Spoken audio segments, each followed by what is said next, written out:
Have you ever wondered why we need to learn basic arithmetic? Let's break it down. Picture this.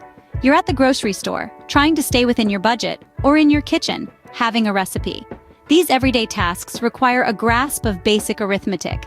And it's not just about counting change or measuring ingredients. It's about understanding relationships between numbers and using that knowledge to make informed decisions. Now take this a step further. Imagine you're tackling more complex mathematical concepts like algebra, geometry, or calculus. These are not just abstract ideas. They're built on the foundational skills of addition, subtraction, multiplication, and division. Without a solid understanding of basic arithmetic, these higher-level studies become much more challenging. So you see, basic arithmetic is more than just numbers and operations. It's a critical tool for navigating the world around us, making sense of information, and solving problems. So, it's clear that basic arithmetic isn't just about numbers on a page. It's an essential life skill.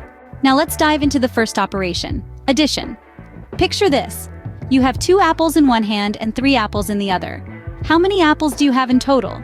That's right, you have 5 apples. This is a simple example of addition, the process of putting quantities together to reach a total. Addition is the most basic operation in mathematics, and often the first one children learn. It's a fundamental concept, as it lays the groundwork for all other mathematical operations.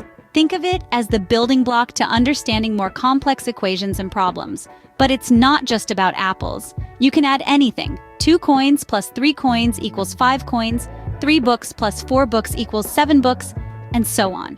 The essence of addition remains the same, no matter what we're adding. Let's consider another example. Imagine you have 2 friends visiting you today, and 3 more are coming tomorrow. How many friends will visit you in total? That's right, 5 friends. This is another instance of addition. Now, while addition seems simple, it's crucial to remember that it's more than just counting on your fingers. It's about understanding the concept of combining quantities. It's about recognizing that when you bring together 2 sets of items, you increase the total quantity. So, whether you're adding apples, coins, books, or the number of friends visiting you, the fundamental concept remains the same. You're simply combining quantities to get a total. Remember, addition is everywhere in our daily lives. From adding up the cost of items at the grocery store to calculating the total time spent on tasks, we use addition in countless ways. It's an essential skill that aids us in navigating our everyday world. So, that's addition, simply putting together quantities to get a total. It's the first step in our mathematical journey, a vital tool in our problem-solving arsenal, and a fundamental concept that makes sense of the world around us. Moving on to subtraction, which is essentially the opposite of addition. Now let's imagine you have a basket of apples. You start with 10 apples, and you decide to give away 3 to your friend. How many are left? That's right, 7 apples. This is subtraction in action. Subtraction is the mathematical operation of taking one quantity away from another. In our apple example, we started with 10 apples. That's our original quantity. We then gave away 3 apples. That's the quantity we're subtracting. And we're left with 7 apples. That's our result, or in mathematical terms, our difference. You can see subtraction as an action of removal or taking away. It's like saying, I had 10, but I gave away 3, so now I have 7 left. But there's another way to understand subtraction, and that's as finding the difference between 2 quantities. Consider this. If you have 5 books and your friend has 2 books, what's the difference between the number of books you each have? That's right, it's 3 books. You subtract 2 from 5 to find out the difference. So whether you're giving apples to a friend or comparing the number of books you and your friend have, you're using subtraction. It's a fundamental operation that we use daily, often without even realizing it. From calculating change at the grocery store to figuring out how many minutes are left until your favorite show starts, subtraction is everywhere. And while we're here, let's remember that subtraction has its own symbol too, the minus sign. It's a simple horizontal line that tells us to take one number away from another. Subtraction, like addition, is a basic building block in mathematics. It sets the stage for understanding more complex concepts and operations. It's like a puzzle piece that, when combined with addition, multiplication, and division, creates a complete picture of basic arithmetic. In essence, subtraction is all about finding out what's left. And with that, we've unpacked subtraction. But don't worry, we'll continue to use it as we explore the other operations in basic arithmetic. So stick around as we dive deeper into our mathematical journey. Next up is multiplication, which is just a fast way of adding. You might be wondering, what does that mean? Well, let's break it down. Imagine you're at a party and you have 3 friends. Each of your friends gives you 5 high fives. Now, you could count all those high fives one by one, but that could take a while, right? Especially if you have more friends or if they're feeling particularly enthusiastic about high fives. This is where multiplication comes in. Instead of adding 5 high fives, then another 5 and another 5, we can use multiplication as a shortcut. In essence, multiplication is repeated addition. It's a way of saying how many times a number is added to itself. In our high five example, the number 5 is added 3 times because you have 3 friends. So instead of adding 5 plus 5 plus 5, we can simply say 3 times 5. Think of it this way. The first number in a multiplication problem tells you how many groups you have, and the second number tells you how many are in each group. So 3 times 5 means 3 groups of 5. Multiplication is also commutative. This means that the order of the numbers does not change the result. So 3 times 5 is the same as 5 times 3. This can be a handy trick to remember, especially for larger numbers. Moreover, knowing your multiplication facts can be a real time saver.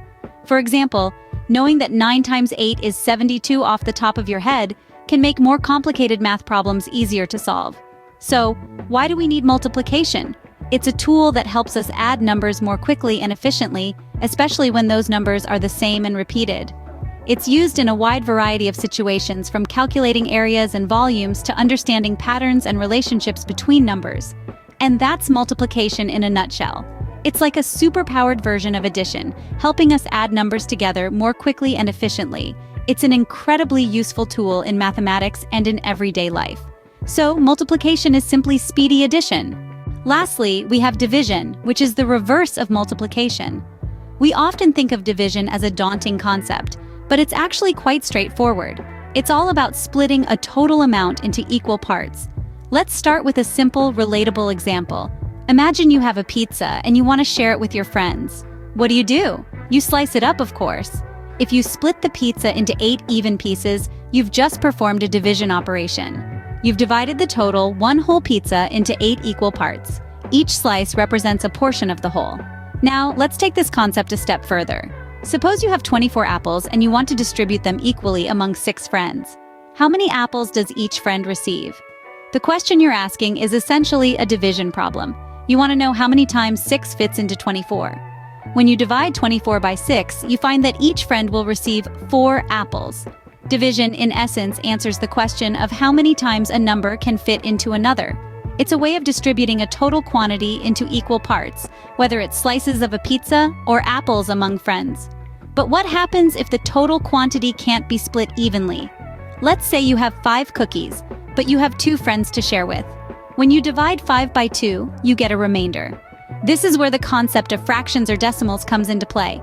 Each friend would receive 2 cookies, and 1 cookie would be left over. Don't worry if it seems a bit complicated at first. Like any new skill, mastering division takes practice. Remember, it's all about splitting a total into equal parts and figuring out how many times a number can fit into another. So, to sum up, division is all about evenly splitting quantities. Whether it's sharing a pizza, distributing apples, or dividing cookies, division helps us ensure everyone gets an equal share. And just like that, we've demystified division. Next time you're faced with a division problem, just remember, it's all about sharing equally. So, division is all about evenly splitting quantities. Now that we've broken down each operation, let's recap what we've learned. Basic arithmetic is the cornerstone of mathematical understanding, and it's composed of 4 fundamental operations. Addition, the process of bringing things together to make a whole. Subtraction, the art of taking away to find differences. Multiplication, which is essentially speedy addition. And division, the act of splitting things into equal parts. These operations are not just abstract concepts, but are deeply intertwined with our daily lives. From managing finances to determining quantities, basic arithmetic is always at play. Moreover, these operations form the bedrock for more advanced mathematical studies, such as algebra, geometry, and calculus. So whether you're counting your change at the grocery store or solving a complex equation, remember that you're applying the principles of basic arithmetic. And remember, arithmetic is not just about numbers, it's about understanding the world around us.